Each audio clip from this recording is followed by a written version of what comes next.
Okay, y double prime minus 8y prime plus 20y equal to 0. So the auxiliary equation is r squared minus 8r plus 20 equal to 0. This doesn't factor, so use the quadratic formula.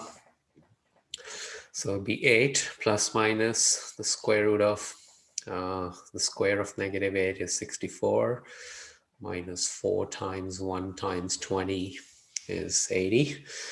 And so this is negative 16.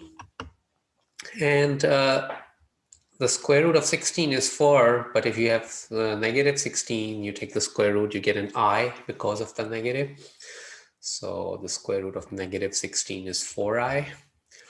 And then this 2 goes under both of them. So this a 4 plus minus 2i. So now we have case 3 that we talked about earlier.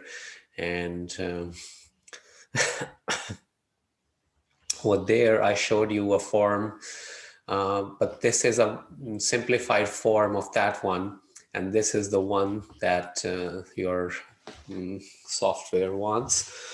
So just remember, if we have complex roots, then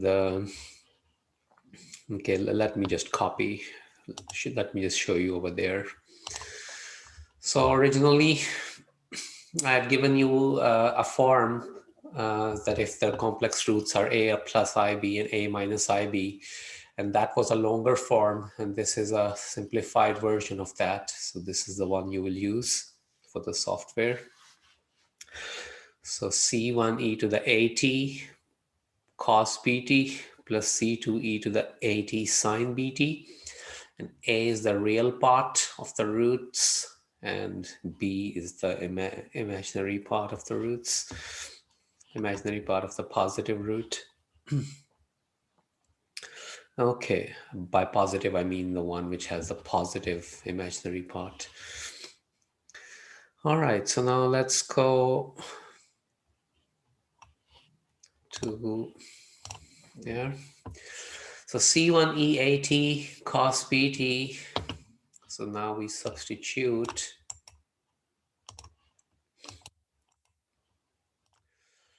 So EAT, A is 4, so it'd be C1e to the 40 cos of 2t plus C2e to the 40 sine of 2t. So that will be the answer. So now let's look at another example.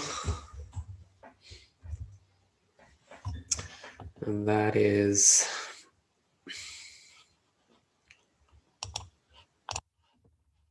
u double prime plus 34u is equal to 0.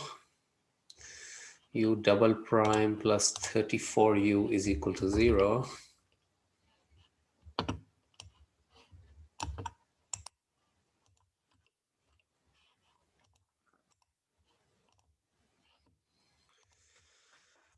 U double prime plus okay, there's no term here, plus 34u. Okay, so here the auxiliary equation will be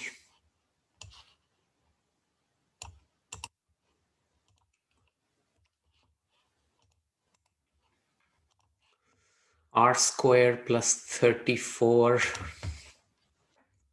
So we won't have this term, and we have r squared plus 34.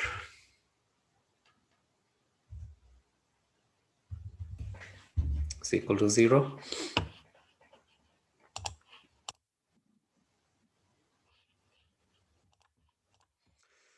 And if you take the 34 on the other side, you get r squared equals negative 34.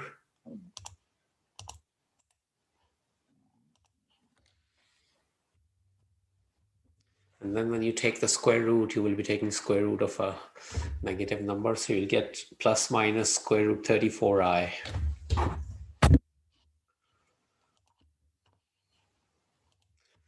R is equal to plus minus square root 34i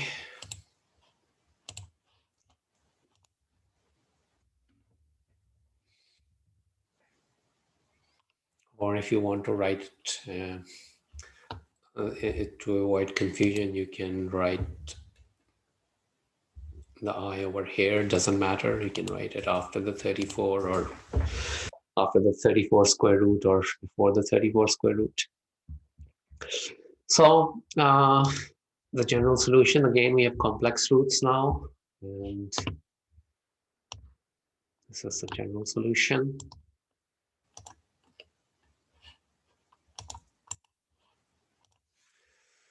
Okay, so now we have no real part in this case. Because remember, a was the real part. In general, the root has the form a plus minus ib. So in this case, we have a 0 here. We have 0 plus minus I times square root 34. So a is 0 and b is square root 34.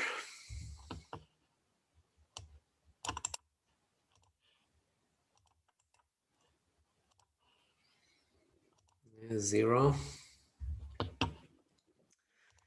b is square root 34.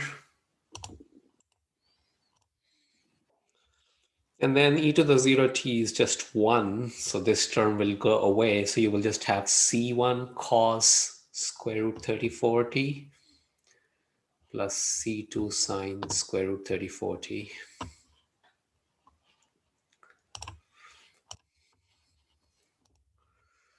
C1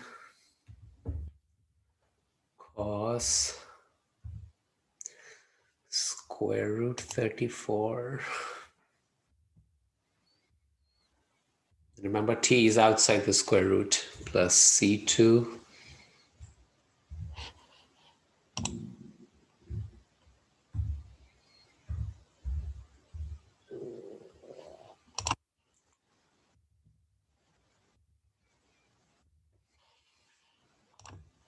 Okay.